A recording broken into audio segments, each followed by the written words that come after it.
कहते हैं एक माँ 10 बच्चों को पाल सकती है, लेकिन 10 बेटे मिलकर एक माँ को नहीं पाल सकते। आज की कहानी उसी कड़वे सच और महादेव के क्रोध की गवाही है। जब एक बूढ़ी माँ की आह अर्श तक पहुंची तो कैसे हिला पापियों का फर्श। सुनिए कर्मों के हिसाब और महादेव के न्याय की यह रोंगटे खड़े कर देने वाली दास्तां।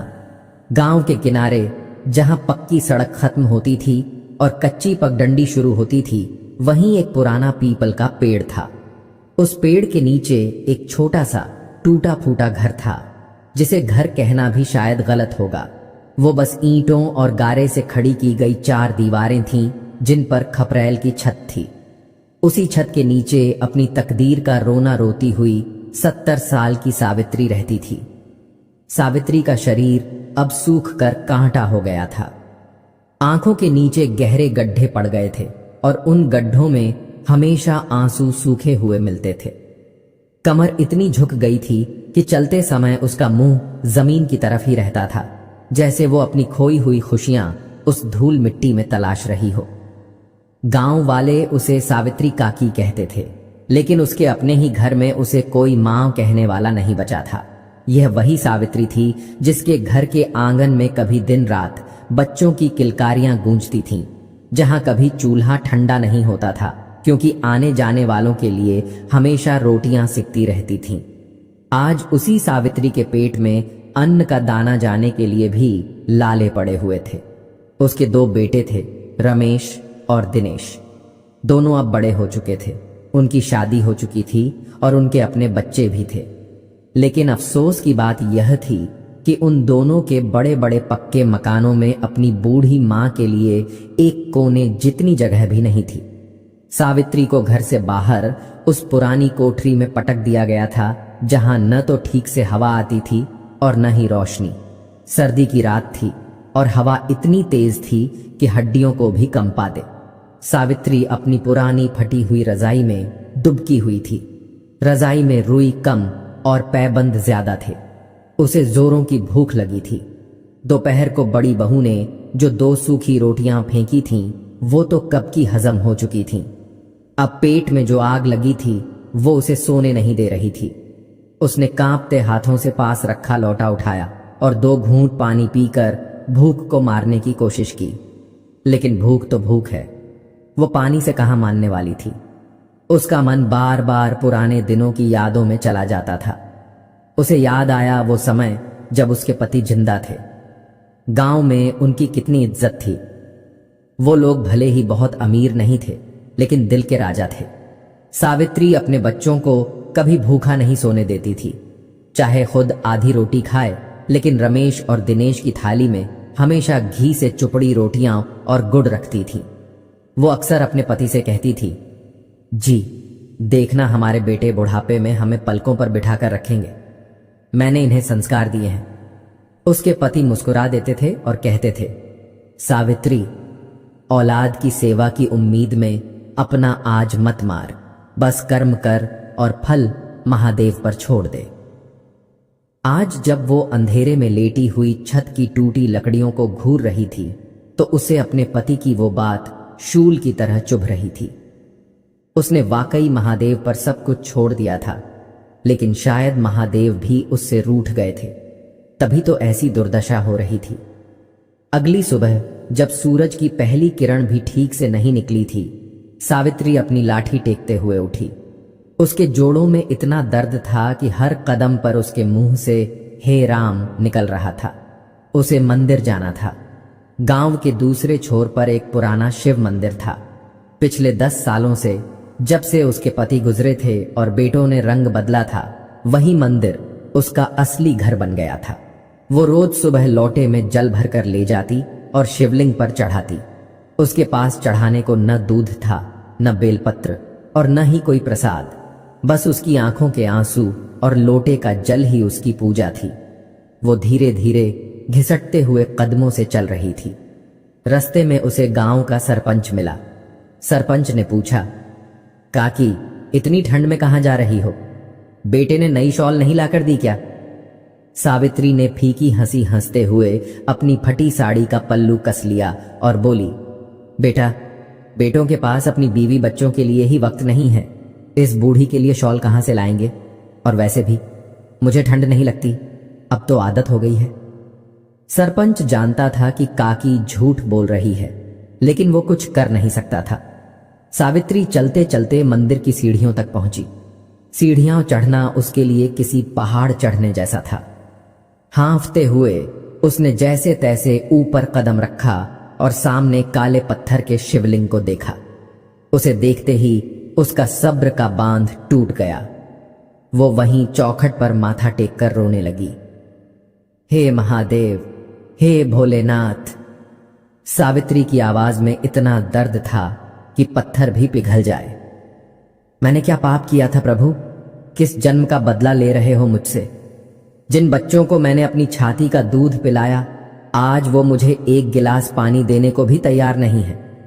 जिन हाथों से मैंने उनकी उंगली पकड़कर चलना सिखाया, आज वही हाथ मुझ पर उठने को तैयार हो जाते हैं। लोग कहते हैं कि तू न्याय करता है, तो फिर मेरा न्याय कब होगा?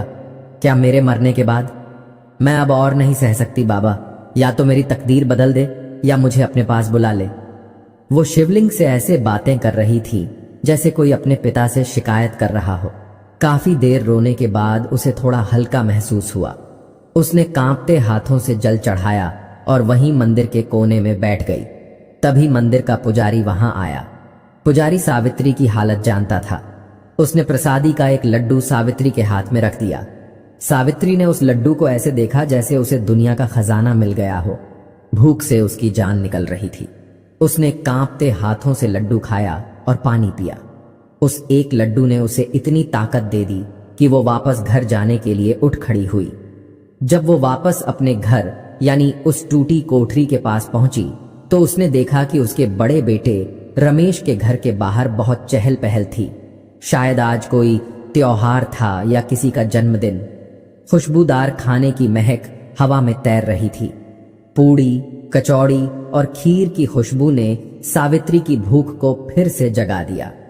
वो अपनी कोठरी के बाहर चबूतरे पर बैठ गई, इस उम्मीद में कि शायद आज त्योहार के दिन तो बेटे या बहुओं का दिल पसीजेगा। शायद आज उसे बासी रोटी के बजाय 2 ताजी पूड़ियां मिल जाएंगी। वो इंतजार करती रही। सूरज सिर पर आ गया, फिर ढलने लगा। मेहमान आए और खा पी कर चले गए। घर के अंदर से हंसने बोलने की आवाजें आ रही थीं। बच्चे आंगन में खेल रहे थे। सावित्री की नजर बार बार उस बड़े लोहे के गेट पर जाती जो दोनों घरों के बीच था, लेकिन वो गेट नहीं खुला। शाम हो गई, अंधेरा घिरने लगा। तभी छोटी बहू विमला हाथ में एक प्लास्टिक की थैली लेकर बाहर निकली। उसने देखा कि बुढ़िया चबूतरे पर बैठी टुकुर टुकुर देख रही है। विमला ने नाक भौं सिकोड़ी और वो थैली सावित्री की तरफ फेंकते हुए बोली, लो, ये बचा हुआ खाना है। कुत्ते को देने जा रही थी, पर सोचा तुम्हें दे दूं। वैसे भी तुम दिन भर यहीं बैठी ताकती रहती हो कि कब क्या मिले। सावित्री का कलेजा छन से टूट गया। वो खाना जो कुत्ते के लिए था, वो उसकी बहू उसे दे रही थी, और वो भी इतनी नफरत के साथ। स्वाभिमान तो कह रहा था कि उस थैली को ठोकर मार दे, लेकिन पापी पेट का क्या करती। भूख इंसान को जानवर बना देती है और लाचारी इंसान को बेगैरत। सावित्री ने कांपते हाथों से वो थैली उठाई। उसमें कुछ ठंडी सूखी पूड़ियां और थोड़ी सी बची हुई सब्जी थी। उसने विमला की तरफ देखा, कुछ कहना चाहा, पर शब्द गले में ही अटक गए। विमला तो थैली फेंककर अंदर चली गई और जोर से दरवाजा बंद कर लिया। उस दरवाजे की आवाज ने सावित्री के दिल पर एक और चोट की। वो अपनी अंधेरी कोठरी में गई और दिए की मध्यम रोशनी में वो खाना खाने बैठी। हर निवाला गले से नीचे उतरते वक्त कांटों की तरह चुभ रहा था। वो खा रही थी और रो रही थी। आंसू खाने में गिर रहे थे, जिससे उस खाने का स्वाद और भी नमकीन हो गया था। देख महादेव, उसने सिसकते हुए कहा, देख ले अपनी बेटी का हाल। आज मुझे मेरे ही घर में कुत्ते का हिस्सा मिल रहा है। क्या यही मेरा न्याय है? उस रात सावित्री को नींद नहीं आई। वो बस करवटें बदलती रही और सोचती रही कि क्या अब उसकी बची हुई जिंदगी ऐसे ही अपमान में कटेगी? क्या उसे कभी इज्जत की 2 रोटियां नसीब नहीं होंगी? अगले दिन से सावित्री ने फैसला किया कि वो अब इन बेटों के भरोसे नहीं रहेगी। शरीर में जान नहीं थी, फिर भी उसने सोचा कि वो कुछ काम करेगी। भीख मांगने से तो अच्छा है कि वो मेहनत करके खाए। सुबह होते ही वो गांव के ही एक जमींदार ठाकुर भानु प्रताप की हवेली की तरफ चल दी। ठाकुर भानु प्रताप गांव के सबसे अमीर आदमी थे, लेकिन उनका स्वभाव बहुत कड़क था। फिर भी सावित्री के पास और कोई चारा नहीं था। वो हवेली के पिछवाड़े वाले दरवाजे पर गई। वहां काम करने वाली एक नौकरानी ने उसे देखा। सावित्री ने उससे कहा, बेटी, क्या मुझे यहां कोई काम मिल सकता है? मैं झाड़ू पोछा तो नहीं कर सकती क्योंकि कमर नहीं झुकती, लेकिन मैं अनाज बीन सकती हूँ, सब्जी काट सकती हूँ या बच्चों को खिला सकती हूँ। मुझे बस 2 वक्त की रोटी चाहिए। नौकरानी को दया आ गई। वो अंदर गई और ठाकुर की पत्नी यानी ठकुराइन को बुला लाई। ठकुराइन एक धार्मिक महिला थी। उन्होंने जब सावित्री की हालत देखी तो उनका दिल पसीज गया। वो सावित्री को जानती थीं।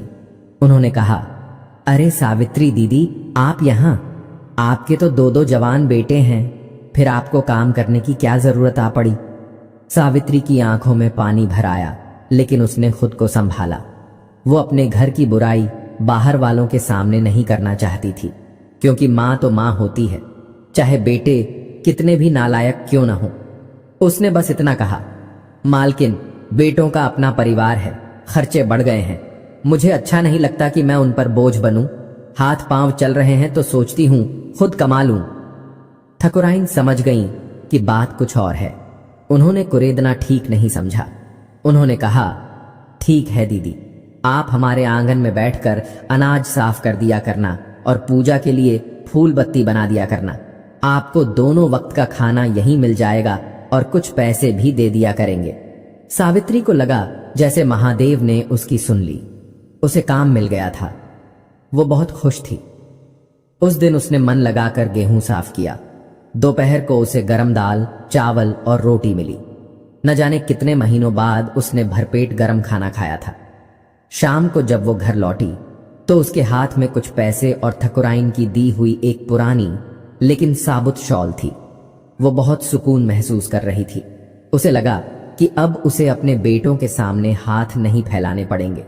लेकिन सावित्री की यह खुशी ज्यादा दिन तक टिकने वाली नहीं थी। उसके बेटों को जब पता चला कि उनकी मां जमींदार की हवेली में काम कर रही है तो उन्हें अपनी नाक कटती हुई महसूस हुई। उन्हें मां की तकलीफ से कोई मतलब नहीं था। उन्हें बस अपनी झूठी शान की फिक्र थी।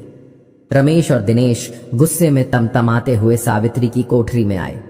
रमेश ने जोर से चिल्लाते हुए कहा, बुढ़िया, तुझे शर्म नहीं आती?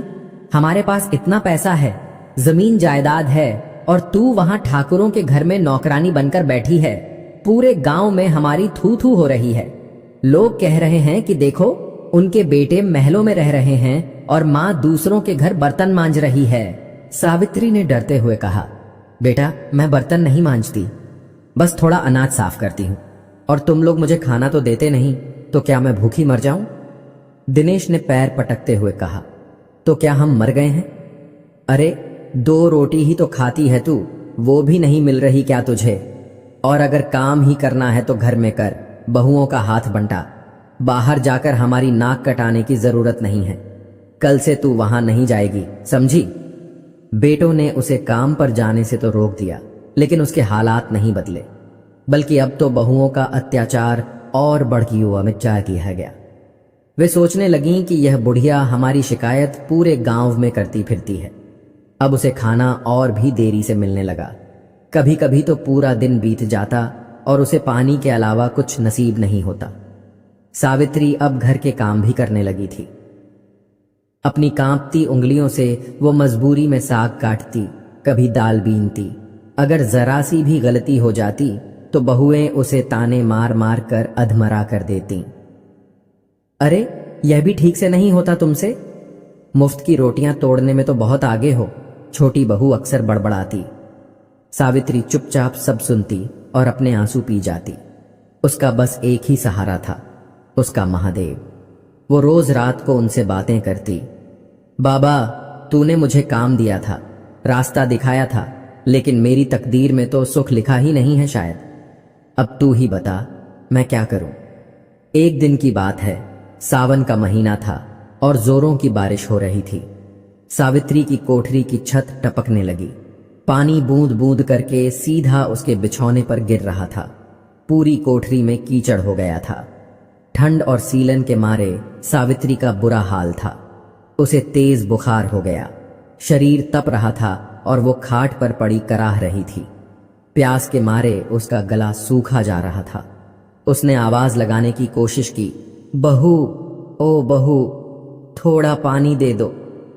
लेकिन बादलों की गर्जन और बारिश के शोर में उसकी कमजोर आवाज दब गई, या शायद सुनकर भी किसी ने अनसुना कर दिया। पूरी रात वो बुखार में तड़पती रही। उसे ऐसा लग रहा था कि आज उसकी आखिरी रात है।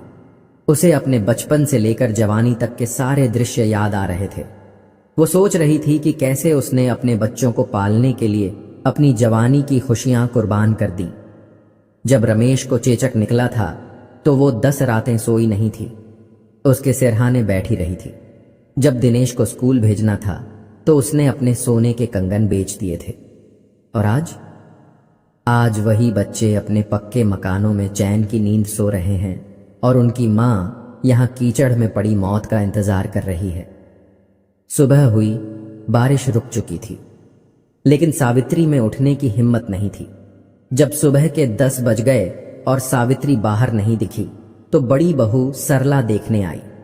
उसने सोचा कि बुढ़िया शायद मर वर गई। उसने दरवाजे से झांका तो देखा सावित्री बेसुध पड़ी है। सरला ने नाक पर पल्लू रखा और रमेश को आवाज दी, सुनते हो, जरा देखो तो सही, माँ जी को क्या हो गया है, उठ ही नहीं रही। रमेश आया और दूर से ही देखकर बोला, अरे कुछ नहीं, नाटक कर रही होगी, या हो सकता है बुखार हो। तुम एक काम करो, वो जो सरकारी अस्पताल की गोली रखी है दे दो और 1 कप चाय दे देना, ठीक हो जाएगी। किसी ने उसके पास जाकर उसका माथा छूने की जहमत भी नहीं उठाई। वो लोग गोली और चाय रखकर चले गए। सावित्री में इतनी भी ताकत नहीं थी कि वो उठकर गोली खा सके। वो बस लेटी रही, महादेव की मूरत को अपनी धुंधली आंखों से निहारती रही जो उसने दीवार पर टांग रखी थी। 2 दिन और 2 रातें बीत गईं, लेकिन उस अंधेरी कोठरी का दरवाजा किसी ने नहीं खोला। सावित्री बुखार में जलती रही, कभी होश में आती तो कभी बेहोश हो जाती। उस 1 कप ठंडी चाय पर चींटियां लग चुकी थीं जो रमेश रख कर गया था। प्यास जब बर्दाश्त से बाहर हो गई तो सावित्री ने अपनी सूखी जीभ को गीला करने के लिए वो ही किया जो शायद कोई जानवर भी न करे। छत से टपकता हुआ मटमैला पानी जो जमीन पर एक छोटे से गड्ढे में जमा हो गया था, उसने पेट के बल रेंगते हुए अपनी अंजुली में भरकर उसी पानी को पिया। वो पानी गंदा था, लेकिन उस समय उसके लिए वो अमृत से कम नहीं था। उस गंदे पानी ने उसकी जान बचा ली। इसे महादेव का चमत्कार ही कहेंगे कि इतनी बीमारी, भूख और गंदगी के बीच भी सावित्री की सांसें चलती रहीं। शायद यमराज भी अभी उसे ले जाने को तैयार नहीं थे, या शायद उसकी तकदीर में अभी और दुख लिखे थे जिन्हें भोगना बाकी था। तीसरे दिन सुबह उसका बुखार थोड़ा कम हुआ। शरीर में कमजोरी इतनी थी कि खड़ा होना मुश्किल था, लेकिन पेट की भूख उसे चैन से लेटने नहीं दे रही थी।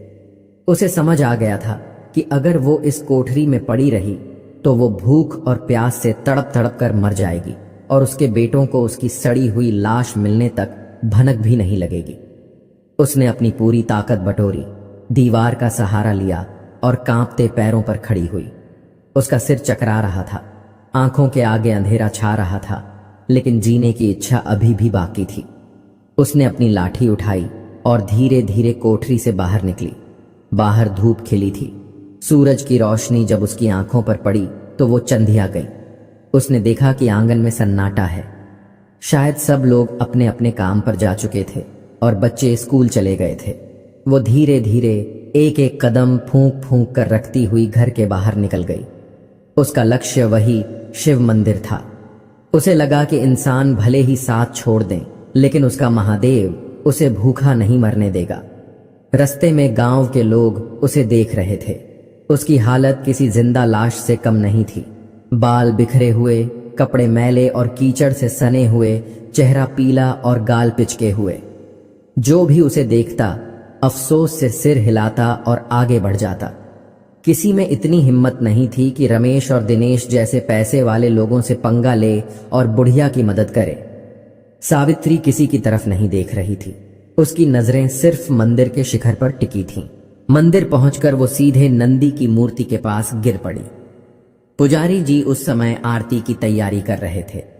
जब उन्होंने जोर से कुछ गिरने की आवाज सुनी तो दौड़े दौड़े आए। सावित्री को उस हालत में देखकर उनका दिल दहल गया। उन्होंने तुरंत अपनी पत्नी को आवाज दी। पुजारी की पत्नी, जिनका नाम सुमित्रा था, वो भी बहुत दयालु थीं। वो दौड़कर आईं और सावित्री को उठाया। उन्होंने सावित्री के मुंह पर पानी के छींटे मारे और उसे थोड़ा मीठा दूध पिलाया। दूध के कुछ घूंट गले से नीचे उतरते ही सावित्री की जान में जान आई। उसने आंखें खोली और सामने पुजारी जी को देखकर हाथ जोड़ दिए। उसकी आंखों से झरझर आंसू बहने लगे। वो कुछ बोल नहीं पा रही थी, बस रो रही थी। सुमित्रा ने उसे अपनी साड़ी के पल्लू से पोंछा और कहा, काकी, रो मत, शांत हो जा। जब तक हम हैं तुझे कुछ नहीं होगा। पुजारी जी को बहुत गुस्सा आ रहा था। उन्होंने कहा, यह रमेश और दिनेश तो कसाई बन गए हैं। अपनी सगी मां की यह हालत कर दी। मैं आज ही पंचायत बुलाऊंगा। यह अधर्म अब और नहीं सहा जाएगा। लेकिन सावित्री ने पुजारी जी का हाथ पकड़ लिया और ना में सिर हिलाया। उसकी आवाज बहुत धीमी थी। नहीं बेटा, पंचायत मत बुलाना। मेरे बेटों की बदनामी होगी। मैं नहीं चाहती कि लोग उन पर थूके। मां हूं ना, उनका अपमान नहीं देख सकती। बस मुझे यहां एक कोने में बैठने की जगह दे दो। मैं यहीं पड़ी रहूंगी। जो भी रूखा सूखा मिलेगा खा लूंगी। अब उस घर में वापस जाने की हिम्मत नहीं है मुझ में। पुजारी जी सावित्री की ममता देखकर हैरान थे। जिस मां को उसके बेटों ने मरने के लिए छोड़ दिया, वो आज भी उनकी बदनामी से डर रही थी। सच ही कहा गया है, कुपुत्रो जायते क्वचिदपि कुमाता न भवति। पुत्र कुपुत्र हो सकता है, लेकिन माता कभी कुमाता नहीं होती। पुजारी जी ने कहा, ठीक है काकी, जैसा तुम चाहो। तुम मंदिर की पिछली धर्मशाला के बरामदे में रह सकती हो। वहां छत पक्की है और बारिश का डर नहीं है। सुबह शाम का प्रसाद तुम्हें मिल जाया करेगा। सावित्री को लगा जैसे उसे नया जीवन मिल गया। उसे महलों की जरूरत नहीं थी। बस सिर छिपाने को छत और पेट भरने को 2 रोटियां चाहिए थीं, और सबसे बढ़कर उसे कोई दुत्कारे नहीं। सावित्री अब मंदिर में रहने लगी। उसकी दिनचर्या बदल गई थी। वो सुबह जल्दी उठती, नहा धोकर मंदिर के आंगन में झाड़ू लगाती, फिर माला लेकर एक कोने में बैठकर ओम नमः शिवाय का जाप करती। दिन भर आने जाने वाले भक्त उसे कुछ न कुछ दे जाते। कोई फल दे जाता, कोई बिस्कुट, तो कोई 10-5 रुपए उसके हाथ में रख देता। सावित्री उन पैसों को जमा करती रहती। उसे पैसों का कोई लोभ नहीं था, लेकिन वो सोचती थी कि मरने के बाद उसके कफन दफन का इंतजाम इन्हीं पैसों से हो जाएगा, ताकि उसके बेटों को वो खर्चा भी भारी न लगे। मंदिर के शांत वातावरण में उसकी सेहत भी सुधरने लगी थी। चेहरे पर थोड़ी रौनक आ गई थी। वो खुश थी, क्योंकि यहां उसे बुढ़िया मरती क्यों नहीं सुनने को नहीं मिलता था। यहां लोग उसे काकी या माताजी कहकर बुलाते थे और पैर छूते थे। उसे लगने लगा था कि महादेव ने उसके साथ न्याय कर दिया है। बेटों से दूर करके उसे अपनी शरण में ले लिया है। लेकिन नियति को शायद यह शांति मंजूर नहीं थी। गांव छोटा था और बातें हवा की तरह फैलती थीं। यह खबर उड़ते उड़ते रमेश और दिनेश के कानों तक भी पहुंच गई कि उनकी मां अब मंदिर में रहती है और वहां आने जाने वालों से भीख लेती है। गांव के लोग अब दबी जुबान में बातें बनाने लगे थे। अरे देखो, जिनके बेटे 2 मंजिला मकान में रहते हैं, उनकी मां मंदिर में टुकड़ों पर पल रही है। कैसा कलयुग आ गया है भाई, ऐसे बेटों को तो कीड़े पड़ेंगे। यह ताने जब बेटों ने सुने तो उनका खून खौल उठा। उन्हें मां पर तरस नहीं आया, बल्कि गुस्सा आया कि उसने फिर से उनकी नाक कटवा दी। एक शाम जब सावित्री मंदिर के चबूतरे पर बैठकर माला जप रही थी, अचानक एक जीप वहां आकर रुकी। जीप में से रमेश और दिनेश निकले। उनके चेहरे गुस्से से लाल थे। वे तेज कदमों से चलते हुए सावित्री के पास आए। रमेश ने आव देखा न ताव, सावित्री की हाथ से माला छीनकर दूर फेंक दी और उसका हाथ पकड़कर जोर से खींचा। चल घर, बहुत नाटक हो गया तेरा। रमेश गुर्राया। सावित्री घबरा गई। उसने हाथ छुड़ाने की कोशिश की। बेटा, मुझे मत ले जा, मैं वहां नहीं रह सकती, मैं यहां खुश हूं। दिनेश ने दांत पीसते हुए कहा। खुश है? हमारी इज्जत का तमाशा बनाकर खुश है? पूरा गांव हम पर हंस रहा है कि हम तुझे पाल नहीं सकते। तूने हमें कहीं मुंह दिखाने लायक नहीं छोड़ा। चुपचाप चल, वरना घसीटते हुए ले जाएंगे। सावित्री गिड़गिड़ाती रही। बेटा, मैं किसी से कुछ नहीं कहती, मैं तो बस यहां राम नाम जपती हूं, मुझे छोड़ दो। वहां खड़े कुछ लोगों ने बीच बचाव करने की कोशिश की, लेकिन दिनेश ने उन्हें भी धमका दिया। ये हमारा घर का मामला है, कोई बीच में टांग न अड़ाए। बूढ़ी और कमजोर सावित्री दो जवान मर्दों का मुकाबला कैसे करती? वे उसे जबरदस्ती जीप में बिठाकर वापस उसी नर्क में ले आए। घर लाकर उन्होंने सावित्री को उसी टूटी कोठरी में धकेल दिया और बाहर से सांकल चढ़ा दी। रमेश ने चिल्लाकर कहा, अब अगर तूने इस कोठरी से बाहर कदम रखा तो टांगे तोड़ दूंगा तेरी। खाना तुझे यहीं मिलेगा और यहीं पड़े पड़े सड़ना है तुझे। बाहर जाकर गांव वालों के सामने हमारी बुराई करने का बहुत शौक है ना तुझे? अब देख तेरा शौक कैसे निकलता है। सावित्री दरवाजे को पीटती रही, रोती रही, लेकिन दरवाजा नहीं खुला। उसे फिर से कैद कर दिया गया था। अब उसकी हालत पहले से भी बदतर हो गई थी। पहले वो कम से कम बाहर निकल सकती थी, धूप देख सकती थी, लेकिन अब वो पूरी तरह से एक कैदी थी। अंधेरी कोठरी, सड़ी हुई हवा और गहरा सन्नाटा। उसे दिन और रात का पता भी रोशनदान से आने वाली हल्की रोशनी से चलता था। बहुएं अब उसे खाना देने में और भी लापरवाही बरतने लगीं। कभी एक वक्त खाना मिलता, कभी वो भी भूल जाते। सावित्री का शरीर फिर से सूखने लगा। वो बस लेटे लेटे छत की लकड़ियों को गिनती रहती और महादेव से अपनी मौत की दुआ मांगती। महीने बीतते गए। सावित्री अब हड्डियों का ढांचा मात्र रह गई थी, लेकिन इस घोर अंधेरे में भी आशा की एक छोटी सी किरण फूटी। रमेश का सबसे छोटा बेटा यानी सावित्री का पोता, जिसका नाम राजू था, वो करीब 10 साल का था। राजू अपने माता पिता और चाचा चाची के व्यवहार को देखता था, लेकिन डर के मारे कुछ बोल नहीं पाता था। लेकिन उसका बालमन अपनी दादी की दुर्दशा देखकर रोता था। उसे याद था कि कैसे बचपन में दादी उसे कहानियां सुनाती थीं और अपनी गोद में सुलाती थीं। एक दिन जब घर में सब दोपहर की नींद ले रहे थे, राजू दबे पांव पिछवाड़े गया। उसने कोठरी के उस छोटे से रोशनदान के पास जाकर धीरे से आवाज दी, दादी, ओ दादी। अंदर से कोई जवाब नहीं आया। राजू घबरा गया। उसने फिर पुकारा। तभी उसे अंदर से हल्की सी खांसने की आवाज आई।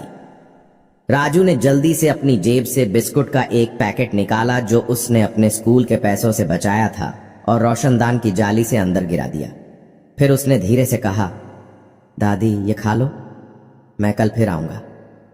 अंदर अंधेरे में पड़ी सावित्री ने जब बिस्कुट का पैकेट देखा तो उसकी पथराई आंखों में नमी आ गई।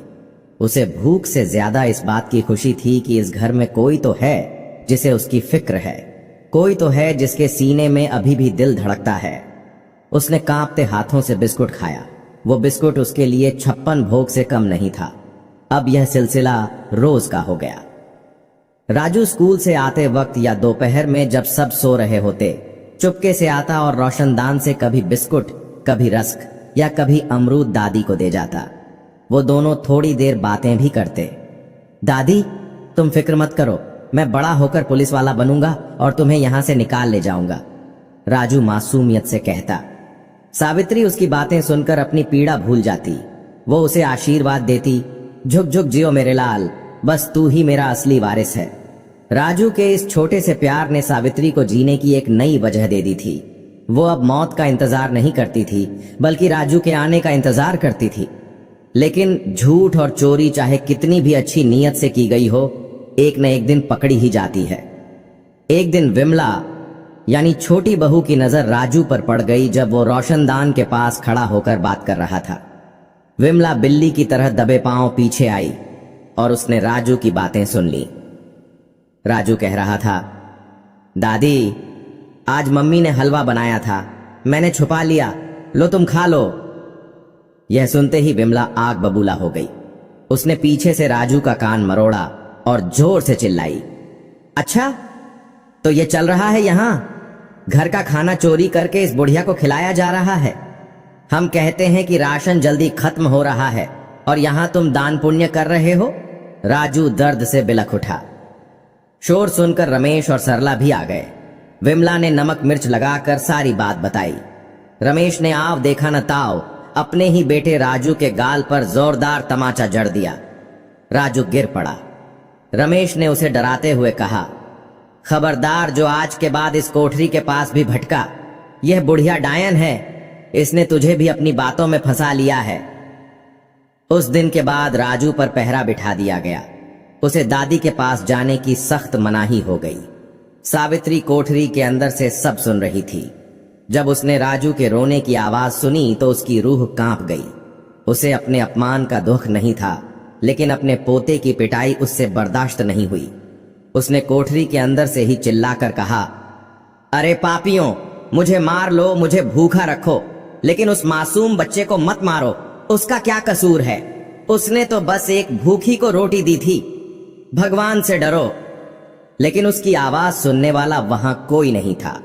उस रात सावित्री को नींद नहीं आई। वो पूरी रात महादेव से लड़ती रही।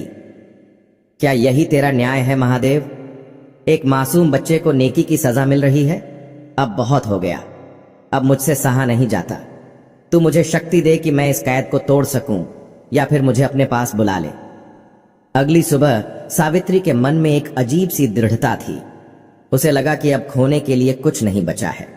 दोपहर के समय जब घर में सन्नाटा था, उसने देखा कि कोठरी का दरवाजा जो हमेशा बंद रहता था, आज गलती से शायद ठीक से कुंडी नहीं लगी थी या हवा से थोड़ा खुल गया था।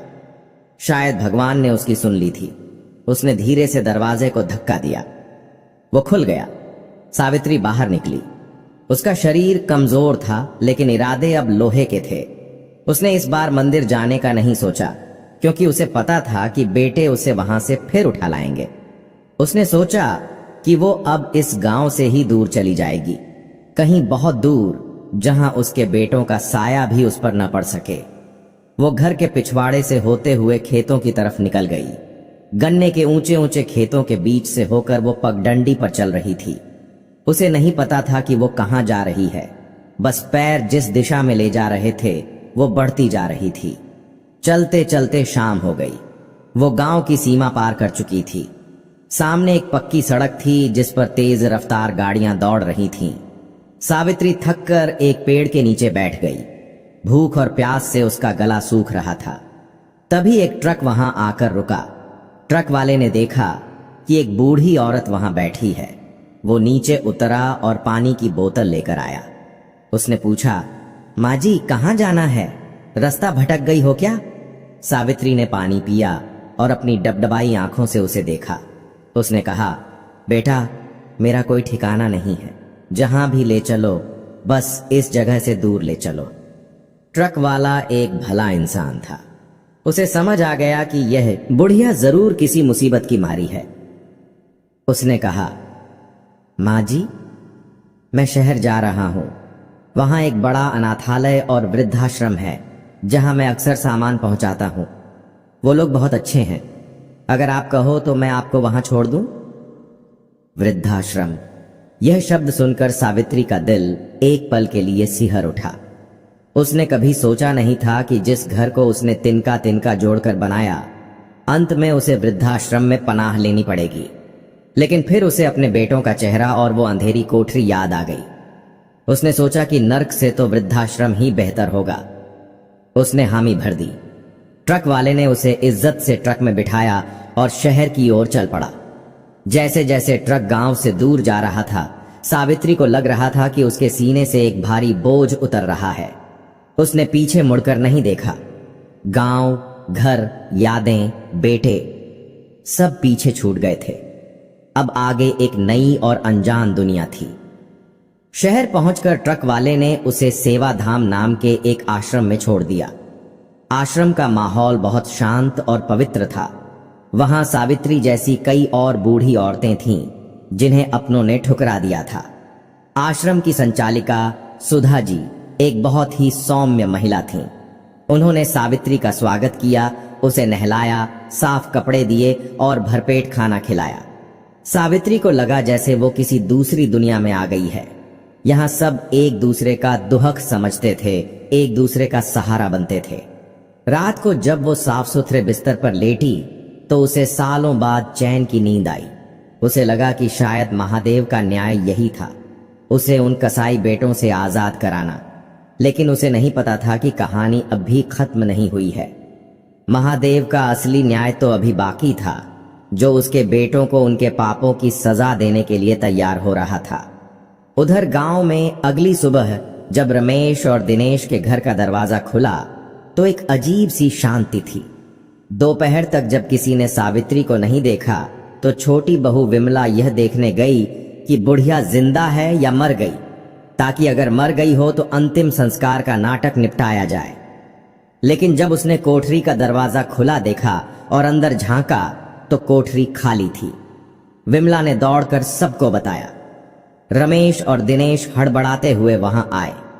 उन्होंने कोठरी का कोना कोना छान मारा, पिछवाड़ा देखा, खेत देखे, लेकिन सावित्री का कहीं नामो निशान नहीं था। एक पल के लिए दोनों भाइयों के चेहरे पर डर आया कि कहीं मां ने गांव वालों के सामने जाकर पोल न खोल दी हो। लेकिन जब शाम तक कोई खबर नहीं आई तो उनके चेहरों पर एक शैतानी मुस्कान तैर गई। रमेश ने दिनेश से कहा, भाई लगता है बला टली, खुद ही कहीं चली गई या शायद किसी कुएं तालाब में गिरकर मर गई होगी। अच्छा ही हुआ रोज रोज की किचकिच खत्म हुई। दिनेश भी सहमत था। दोनों ने मिलकर गांव में यह झूठ फैला दिया कि माँ जी की दिमागी हालत ठीक नहीं थी और वो रात को कहीं निकल गई, या फिर यह कह दिया कि वो अपने किसी दूर के रिश्तेदार के यहाँ तीर्थ यात्रा पर गई हैं। गांव वालों ने भी ज्यादा पूछताछ नहीं की, क्योंकि जिनके अपने बेटे ही फिक्र नहीं कर रहे उनके लिए गांव वाले क्यों परेशान हों। बस एक छोटा राजू था जो कई रातों तक अपनी दादी के लिए तकिए में मुंह छिपाकर रोता रहा। इधर शहर के सेवाधाम आश्रम में सावित्री की जिंदगी करवट ले रही थी। शुरू के कुछ दिन उसे बहुत अजीब लगा। वो हर आहट पर डर जाती थी कि कहीं उसके बेटे उसे लेने तो नहीं आ गए, लेकिन धीरे धीरे उसे विश्वास हो गया कि वो अब सुरक्षित है। आश्रम का माहौल बहुत अपनापन भरा था। वहां रहने वाली दूसरी औरतें अब उसकी सहेलियां बन गई थीं। कोई अपने बेटे द्वारा ठुकराई गई थी तो कोई अपनी बहू के तानों से तंग आकर वहां आई थी। सबके दुख एक जैसे थे, इसलिए सब एक दूसरे का दर्द समझते थे। सावित्री अब खाली नहीं बैठती थी। उसका शरीर भले ही कमजोर था, लेकिन मन मजबूत हो गया था। वो सुबह उठकर आश्रम के बगीचे में पौधों को पानी देती। उसे पौधों में नए पत्ते आते देख बहुत खुशी मिलती, जैसे उसकी अपनी जिंदगी में नई कोपलें फूट रही हों। दोपहर में वो और बाकी महिलाएं मिलकर रुई की बत्तियां बनाती, पापड़ बड़ियां बनाती, जिन्हें बेचकर आश्रम का कुछ खर्च निकलता था। सावित्री को अब लगता था कि वो किसी पर बोझ नहीं है। वो अपनी मेहनत की रोटी खा रही थी। शाम को जब भजन कीर्तन होता तो सावित्री की आवाज सबसे तेज होती। वो महादेव को धन्यवाद देती कि उन्होंने उसे नर्क से निकालकर इस स्वर्ग में पहुंचा दिया। उसका स्वास्थ्य अब पहले से बहुत बेहतर हो गया था। गालों के गड्ढे भरने लगे थे और आंखों की वो डरी हुई वीरानी अब एक शांत चमक में बदल गई थी।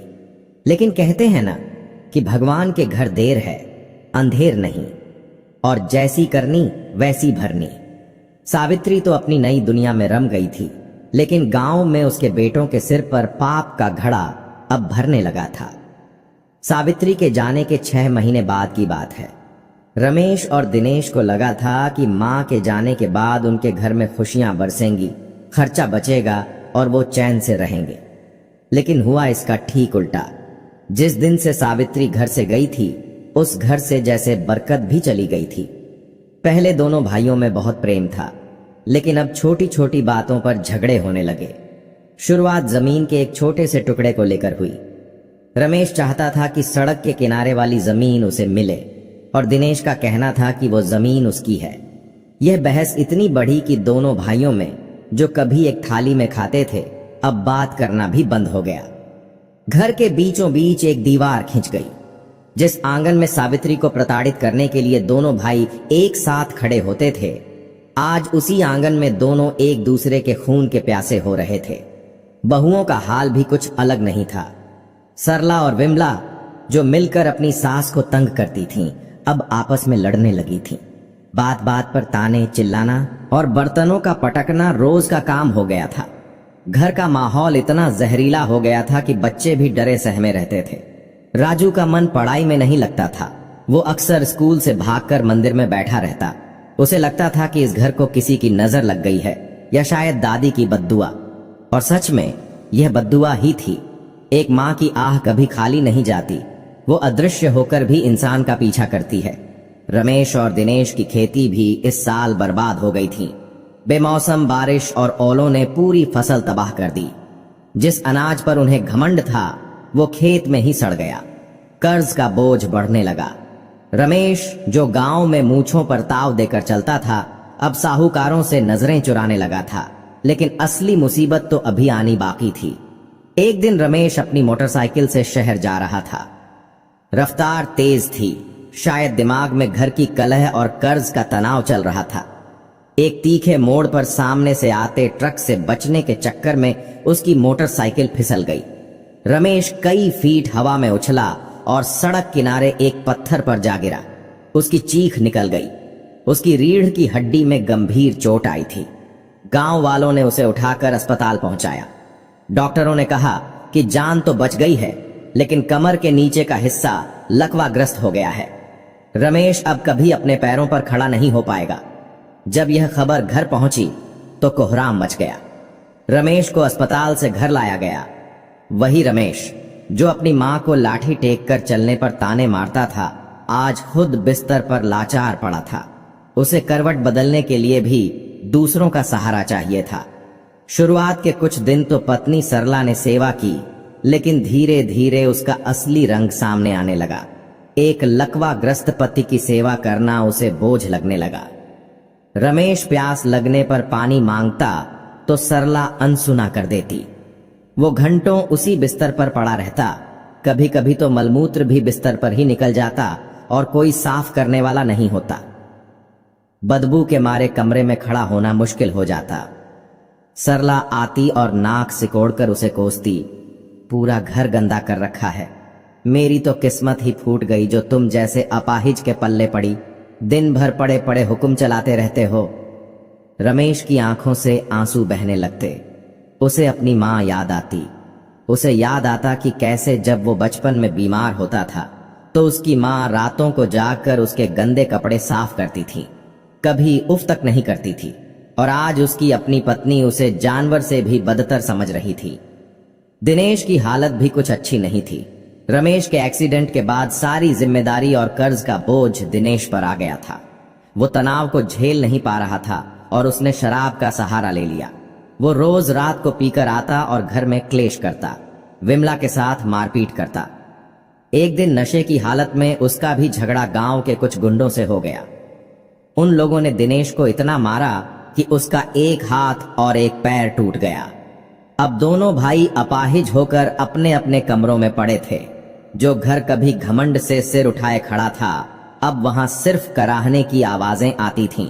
गांव वाले बातें करते, देखो भाई, इसे कहते हैं महादेव का न्याय, जैसी करनी वैसी भरनी। अपनी मां को घर से निकालकर इन्होंने सोचा था कि सुखी रहेंगे, लेकिन भगवान ने इनको इनकी औकात दिखा दी। पुजारी जी ने भी जब यह सुना तो उन्होंने बस इतना कहा, माँ बाप के आंसुओं में वो आग होती है जो बड़े बड़े साम्राज्यों को जलाकर राख कर देती है। यह तो बस शुरुआत है। उधर सेवा धाम में 1 साल बीत चुका था। सावित्री अब आश्रम की नानी बन चुकी थी। एक दिन आश्रम में एक बड़ा सत्संग रखा गया था। शहर के कई बड़े लोग और दानदाता वहां आए थे। संयोग से उसी शहर के अस्पताल का एक बड़ा डॉक्टर भी वहां आया था, जिसका नाम डॉक्टर शर्मा था। डॉक्टर शर्मा ने जब सावित्री को देखा तो उन्हें कुछ जाना पहचाना लगा। वो सावित्री के पास गए और बोले, माँ जी, मैंने आपको कहीं देखा है। सावित्री ने विनम्रता से हाथ जोड़कर कहा, बेटा, मैं तो एक मामूली अनपढ़ औरत हूं। तुम इतने बड़े डॉक्टर, तुमने मुझे कहां देखा होगा। बातों बातों में पता चला कि डॉ शर्मा वही थे जिन्होंने बरसों पहले सावित्री के पति का इलाज किया था और वो उनके परिवार को जानते थे। डॉ शर्मा को जब पता चला कि सावित्री के बेटे इतने अमीर होकर भी उसे यहाँ छोड़ गए हैं तो उन्हें गहरा धक्का लगा। उन्होंने सावित्री से कहा, माँ जी, क्या आपको पता है आपके बेटों के साथ गांव में क्या हुआ? सावित्री का दिल जोर से धड़का। माँ का दिल चाहे कितना भी दुखी हो, अपनी औलाद के लिए बुरा नहीं सोच सकता। उसने घबराकर पूछा, क्या हुआ मेरे बच्चों को? सब ठीक तो है ना? डॉ शर्मा ने उसे बताया कि कैसे रमेश लकवाग्रस्त है और दिनेश शराब के नशे में बर्बाद हो चुका है। उनका घर नर्क बन गया है और कोई उन्हें पानी देने वाला भी नहीं है। यह सुनकर सावित्री के हाथ से पानी का गिलास छूट गया। उसकी आंखों में आंसू आ गए। वहां खड़ी दूसरी औरतों ने कहा, सावित्री दीदी, क्यों रोती हो? यह तो उनके कर्मों की सजा है। उन्होंने तुम्हारे साथ जो किया यह उसी का फल है, उन्हें भोगने दो। लेकिन सावित्री ने अपना पल्लू उठाया और आंसू पोंछे। उसकी आवाज में एक अजीब सा दर्द और दृढ़ता थी। वो बोली, कर्म उनके चाहे जैसे भी हों, पर कोख तो मेरी ही थी ना। मैंने उन्हें उंगली पकड़कर चलना सिखाया था। आज वो गिर पड़े हैं तो मैं मुंह कैसे फेर लूं? महादेव ने न्याय किया। यह उनका काम था, पर मैं मां हूं। मेरा काम माफ करना है। मुझे उनके पास जाना होगा। आश्रम की संचालिका सुधा जी ने उसे बहुत समझाया। सावित्री जी, आप वहां वापस मत जाइए। वो लोग आपको फिर से प्रताड़ित करेंगे। वहां आपकी कद्र नहीं है। लेकिन सावित्री ने कहा, बेटी, जब बच्चा छोटा होता है और बिस्तर गंदा करता है तो मां उसे फेंक नहीं देती, साफ करती है। आज मेरे बेटे लाचार हैं, अपाहिज हैं। उनकी पत्नियां उनका साथ छोड़ देंगी, पर मां साथ नहीं छोड़ेगी। मुझे जाना ही होगा। सावित्री की जिद के आगे सबको झुकना पड़ा। डॉ शर्मा ने अपनी कार निकाली और सावित्री को लेकर गांव की ओर चल पड़े। वही गांव जहां से वो 1 साल पहले ट्रक में छुपकर भागी थी, आज वो उसी गांव में कार में बैठकर एक मसीहा की तरह लौट रही थी। जब कार सावित्री के घर के सामने रुकी तो वहां सन्नाटा पसरा था। गेट का रंग उड़ चुका था। आंगन में धूल और सूखे पत्ते जमा थे। सावित्री ने कांपते हाथों से गेट खोला। वो जैसे ही आंगन में दाखिल हुई, उसे रमेश के कमरे से कराहने की आवाज आई, पानी, कोई तो पानी दे दो, मर गया मैं। सावित्री दौड़ी दौड़ी अंदर गई। उसने देखा रमेश बिस्तर पर पड़ा है। शरीर सूख कर कांटा हो गया है। कमरे में बदबू है और मक्खियां भिन भिना रही हैं। सावित्री को देखते ही रमेश की आंखें फटी की फटी रह गईं। उसे लगा शायद वो कोई सपना देख रहा है या यमराज उसे लेने आए हैं और मां का रूप धरकर आए हैं। लेकिन जब सावित्री ने उसके माथे पर अपना ठंडा हाथ रखा तो रमेश को एहसास हुआ कि यह सपना नहीं, हकीकत है। सावित्री ने बिना कुछ बोले सबसे पहले खिड़की खोली, फिर रसोई में जाकर पानी लाई और रमेश के मुंह से लगाया। रमेश पानी पीते पीते फूट फूट कर रोने लगा। वो कोशिश करके सावित्री के पैरों की तरफ खिसकने लगा, लेकिन उसका शरीर साथ नहीं दे रहा था। उसने रोते हुए हाथ जोड़ लिए। माँ, मुझे माफ कर दे, मैं पापी हूं। मैंने तुझे घर से निकाला, तुझे भूखा रखा। देख माँ, आज भगवान ने मेरा क्या हाल कर दिया। मेरी बीवी, मेरे बच्चे, कोई मेरे पास नहीं आता। मुझे अपने किए की सजा मिल गई। माँ, तू क्यों आई? तू तो चली गई थी ना, मुझे मरने देती। सावित्री ने उसे गले लगा लिया और उसके आंसू पोंछे। चुप कर पगले, सावित्री बोली। तू बेटा होकर मां को छोड़ सकता है, पर मां होकर मैं तुझे कैसे छोड़ देती। मैं आ गई हूं ना, अब सब ठीक हो जाएगा। तभी दूसरे कमरे से दिनेश के खांसने की आवाज आई। वो भी टूटे हाथ पैर के साथ पड़ा था। जब उसने मां की आवाज सुनी तो उसे विश्वास नहीं हुआ। सावित्री उसके पास भी गई। दिनेश ने तो मां को देखते ही शर्म से अपनी आंखें झुका लीं। उससे नजरें नहीं मिलाई जा रही थीं। जिस मां को उसने धक्के मारकर निकाला था, आज वही उसकी गंदगी साफ करने आई थी। सावित्री ने उस दिन पूरे घर की साफ सफाई की। बहुएं सरला और विमला, जो अपने कमरों में बैठी थीं, जब उन्होंने सास को वापस देखा और काम करते देखा तो वो सन्न रह गईं।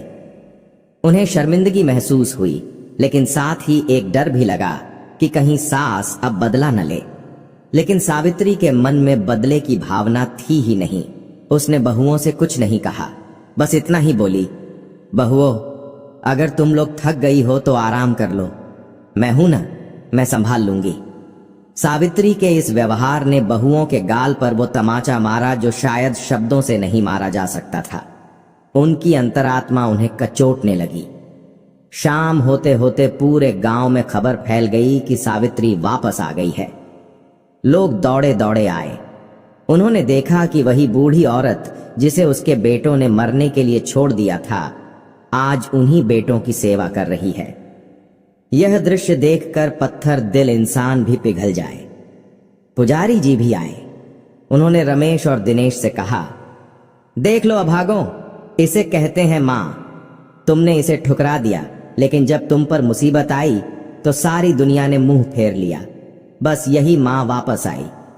अगर अब भी तुम नहीं सुधरे तो महादेव तुम्हें सीधे नर्क में जगह देंगे। रमेश और दिनेश के पास बोलने के लिए शब्द नहीं थे, बस बहते हुए आंसू थे। उस रात सावित्री ने फिर से अपने घर का चूल्हा जलाया। उसने खिचड़ी बनाई और अपने हाथों से दोनों बेटों को खिलाई। सालों बाद उस घर में एक अजीब सी शांति थी। न लड़ाई न झगड़ा, बस पछतावे के आंसू और माफी की खामोशी। लेकिन महादेव का न्याय अब भी पूरा नहीं हुआ था। अभी तो इन बेटों को अपनी गलतियों का असली प्रायश्चित करना बाकी था। शारीरिक पीड़ा तो मिल गई थी, लेकिन आत्मा का शुद्धिकरण होना अब भी शेष था। सावित्री ने ठान लिया था कि वो अपने बेटों को सिर्फ शारीरिक रूप से ही नहीं बल्कि मानसिक रूप से भी ठीक करेगी। वो उन्हें फिर से इंसान बनाएगी।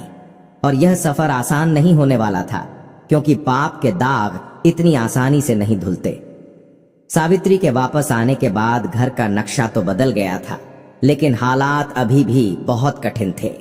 70 साल की बूढ़ी हड्डियों में अब वो ताकत नहीं थी कि 2 जवान और भारी भरकम आदमियों को उठा सके या उनकी गंदगी साफ कर सके। फिर भी मां की ममता में न जाने कौन सी शक्ति होती है। सावित्री सुबह 4 बजे उठती, महादेव का नाम लेती और घर के काम में जुट जाती।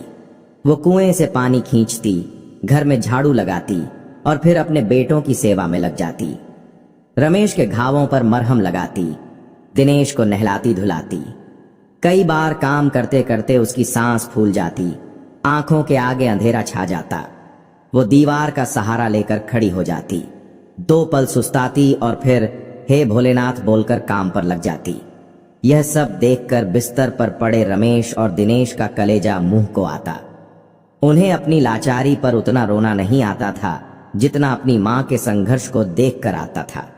वो सोचते थे कि ये वही हाथ हैं जो अब तक कांप रहे थे, लेकिन हमारी सेवा करने के लिए इन हाथों में न जाने कहां से लोहे जैसी जान आ गई है। रमेश अक्सर अपनी मां को काम करते हुए देखता और तकिए में मुंह छिपाकर सिसकियां भरता।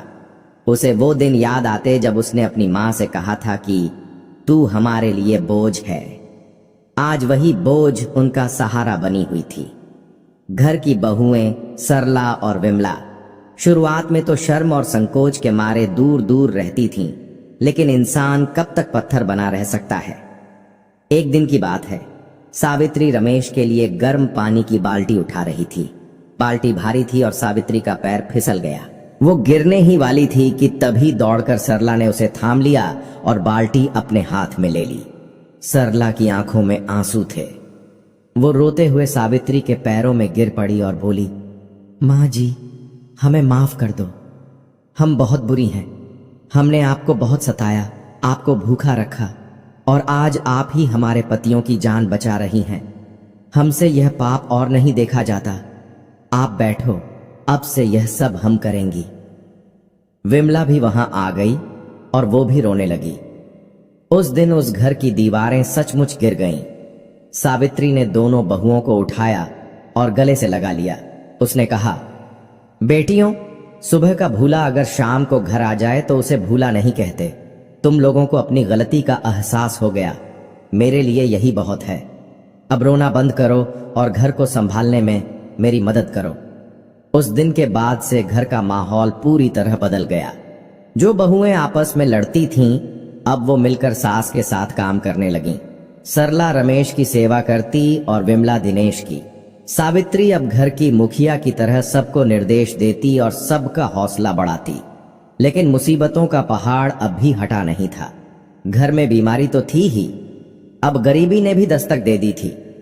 जमा पूंजी इलाज में खर्च हो चुकी थी, खेतों में फसल बर्बाद हो चुकी थी और आमदनी का कोई जरिया नहीं बचा था। घर में राशन खत्म होने लगा था। एक दिन ऐसी नौबत आ गई कि रात को बनाने के लिए मुट्ठी भर चावल भी नहीं बचे थे। रमेश और दिनेश यह सब देख रहे थे। दिनेश ने निराश होकर कहा, माँ, हम सब भूखे मर जाएंगे। मैं और रमेश तो अपाहिज हैं, हम कुछ कर नहीं सकते। तुम कब तक हम सबको खींचोगी? इससे तो अच्छा है हम जहर खाकर मर जाएं। सावित्री ने दिनेश के मुंह पर हाथ रख दिया और डांटते हुए बोली, खबरदार, जो मरने की बात की, जब तक मैं जिंदा हूं मेरे बच्चों को आंच नहीं आएगी। महादेव ने चोंच दी है तो चुग्गा भी देंगे। हाथ पैर टूटे हैं तुम्हारे, हिम्मत नहीं। और याद रखना, बुरा वक्त इंसान की परीक्षा लेने आता है, उसे हराने नहीं। सावित्री ने हार नहीं मानी। उसे आश्रम के दिन याद आए जहां उसने पापड़ और अचार बनाना सीखा था। उसने अपनी बहुओं को बुलाया और कहा, देखो, रोने से पेट नहीं भरेगा। हमारे पास हाथ हैं, हुनर है, हम कल से ही काम शुरू करेंगे। घर में जो थोड़ा बहुत बचा हुआ सामान था, सावित्री ने उससे ही शुरुआत की। उसने घर के पिछवाड़े लगे आम के पेड़ से कच्चे आम तोड़े और उनका अचार डाला। सरला और विमला ने मिलकर पापड़ बेले। राजू, जो अब अपनी दादी को वापस पाकर बहुत खुश था, उसने कहा, दादी, मैं स्कूल के बाद बाजार जाकर इसे बेच आऊंगा। सावित्री ने उसे प्यार से चूमा और कहा, मेरा शेर बेटा। अगले दिन राजू एक टोकरी में अचार की छोटी छोटी शीशियां और पापड़ लेकर गांव के हाट में गया। गांव वाले जानते थे कि यह सावित्री का पोता है। सावित्री की वापसी और उसकी तपस्या ने गांव वालों के दिल में फिर से उसके लिए इज्जत पैदा कर दी थी। लोगों ने हाथों हाथ सारा सामान खरीद लिया।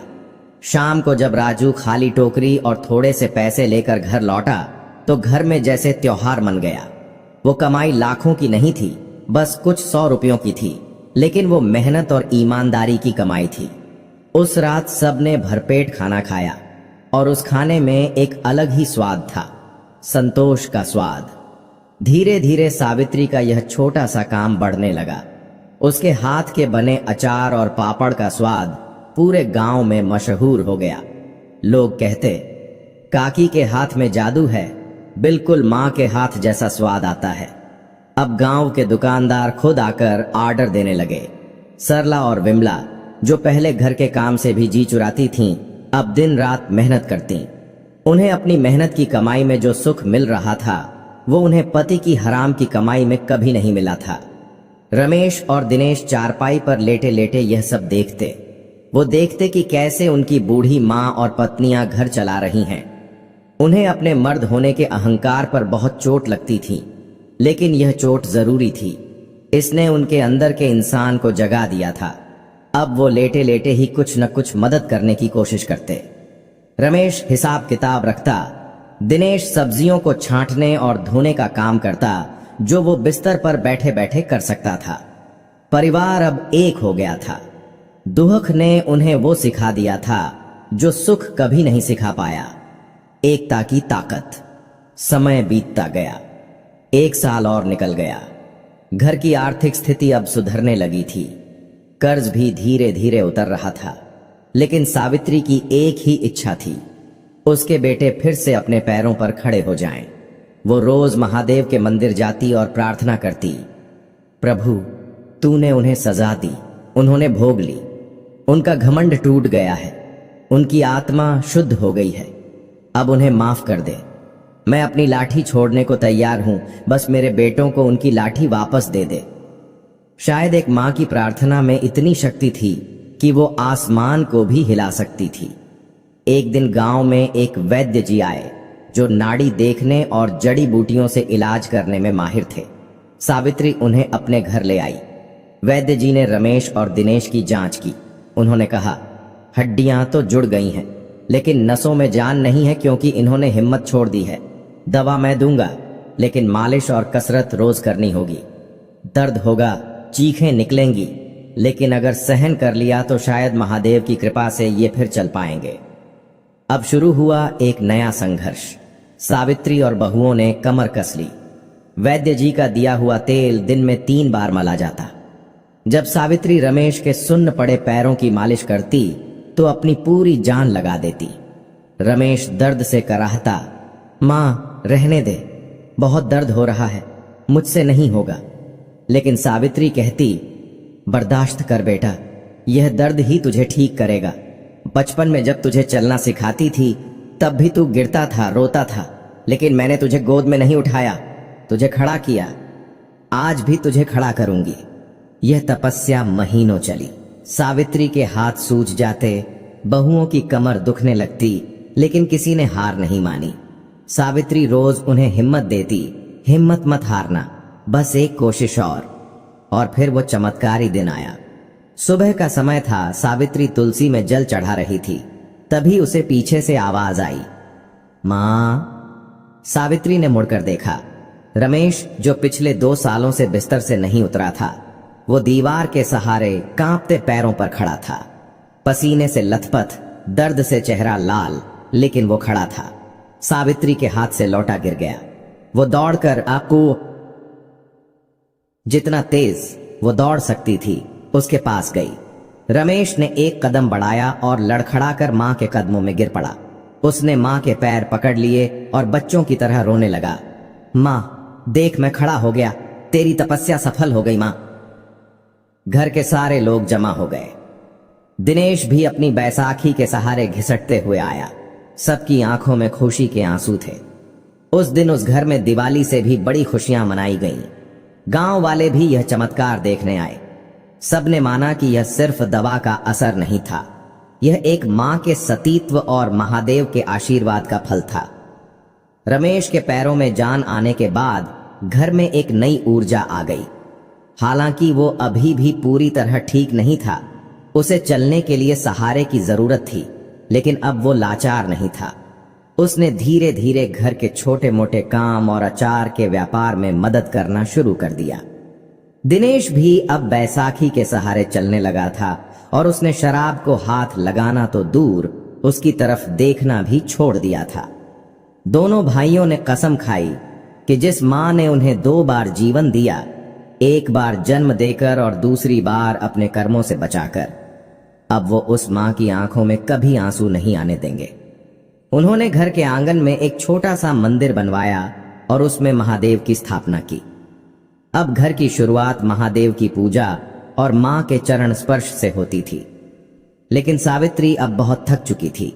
उसका शरीर, जिसने इतने सालों तक तूफानों का सामना किया था, अब जवाब दे रहा था। उसे अक्सर खांसी आती और सीने में दर्द रहता, लेकिन वो किसी को बताती नहीं थी।